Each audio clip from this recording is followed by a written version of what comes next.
विद्यार्थियों नमस्कार। पिछले वीडियो में हमने जो पाश्चात्य राजनीतिक चिंतन के प्रमुख प्रतिपादकों में से एक है प्लेटो, उनके विचारों के पर चर्चा की थी। और इस वीडियो में भी हम उसी चर्चा की उसी कड़ी को जारी रखते हुए प्लेटो के जो राजनीतिक चिंतन है उस पर चर्चा कर रहे हैं। प्लेटो के जो प्रमुख आदर्श कह सकते हैं या गुरु कह सकते हैं वह थे सुकरात। तो इस और प्लेटो के जो विचार हैं उनके सुकरात के जो विचार है उनका अत्यधिक प्रभाव था। इसलिए एक कथन प्रसिद्ध है कि all that is platonic is Socratic, अर्थात कि प्लेटो के जो कुछ भी प्लेटो के विचार हैं वे सुकरात के हैं। तो हम इस जो कथन है इसकी जो सटीकता या सत्यता पे एक बार चर्चा कर लेते हैं।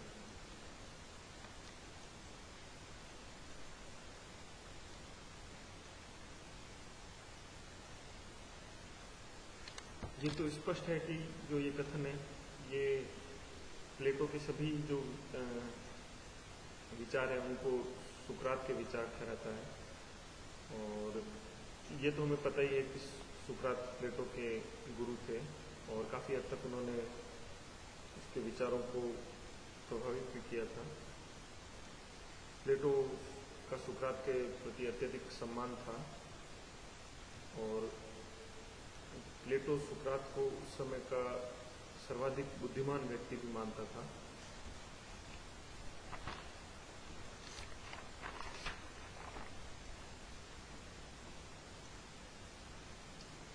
प्लेटो न केवल सुकरात के जो विचार हैं उनसे प्रभावित था, बल्कि वो सुकरात के जो जीवन है, जिस प्रकार से सुकरात ने जीवन जिया था, उससे भी अत्यधिक प्रभावित था।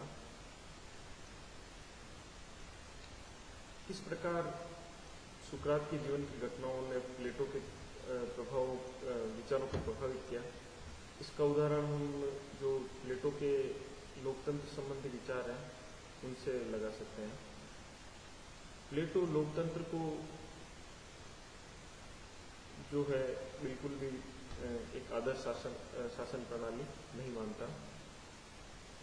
वो उसको पूरी तरह से नापसंद करते हैं। वे इस लोकतंत्र को अज्ञानता का शासन मानते हैं। इसके पीछे जो प्रमुख इस प्लेटो के इन विचारों के पीछे सुकरात के जीवन की एक घटना है, या हम कह सकते हैं कि एक सुकरात के जीवन की एक अत्यधिक महत्वपूर्ण घटना है। वह यह है कि सुकरात के जो विचार हैं उनसे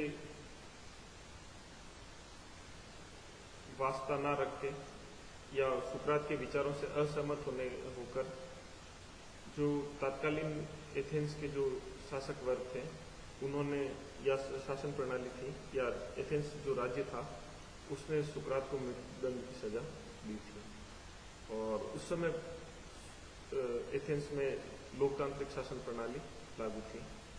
इस कारण से प्लेटो के मन में हमेशा से लोकतंत्र के प्रति अत्यधिक घृणा की भावना थी। वे उसे मूर्खों का शासन, अज्ञानता का शासन मानते थे।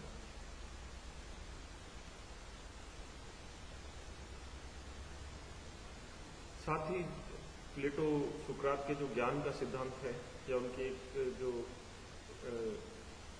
उनका एक प्रमुख विचार है कि ज्ञान ही प्रमुख सद्गुण है, उससे भी अत्यधिक प्रभावित थे। और उनका सुकरात का विचार कि ज्ञान ही सद्गुण है, यही प्लेटो के जो आदर्श राज्य है उसकी भी आधारशिला है। प्लेटो को ये दृढ़ विश्वास हो गया था कि एथेंस तभी एक आदर्श राज्य बन सकता है जब शासक सद्गुणी हो, अर्थात ज्ञानी हो।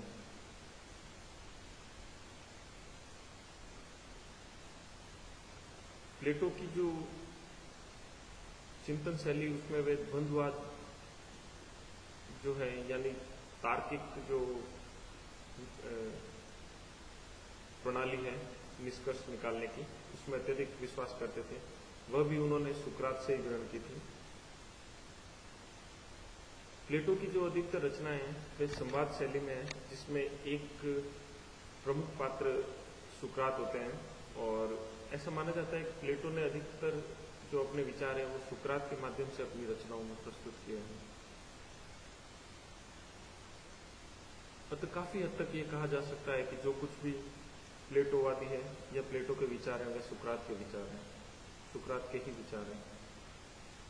हालांकि इसको पूरी तरह से सत्य मानना भी उचित नहीं है, क्योंकि प्लेटो पे सुकरात के अलावा भी अनेक ग्रीक विचारक थे, उनका भी प्रभाव था। प्लेटो स्वयं भी एक मौलिक चिंतक थे। जो अन्य ग्रीक विचारक जिनका प्लेटो पर प्रभाव था वे हैं पाइथागोरस, परमिनिडीज, हेराक्लिटस आदि। और प्लेटो की खुद के भी जो अनेक मौलिक विचार हैं, जैसे दार्शनिक राजा की अवधारणा, साम्यवाद की अवधारणा आदि। साम्यवाद जो प्लेटो के द्वारा सुझाया गया है वो प्रमुख रूप से उसमें परिवार का साम्यवाद भिन्न है और जो संपत्ति का साम्यवाद भिन्न है। प्लेटो का साम्यवाद मुख्य रूप से प्लेटो द्वारा अभिभावक वर्ग तक सीमित रखा गया है। जो साम्यवाद की जो आधुनिक धारणा है उससे वो भिन्न है। इसके अलावा जो प्लेटो के जो शिक्षा संबंधी विचार हैं वे भी उनके स्वयं के हैं।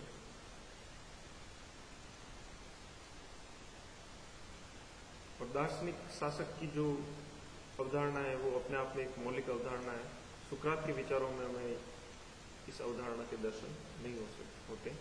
अतः ये कथन की जो कुछ भी प्लेटो के विचार हैं वो सुकरात के विचार है, पूरी तरह से सत्य नहीं है।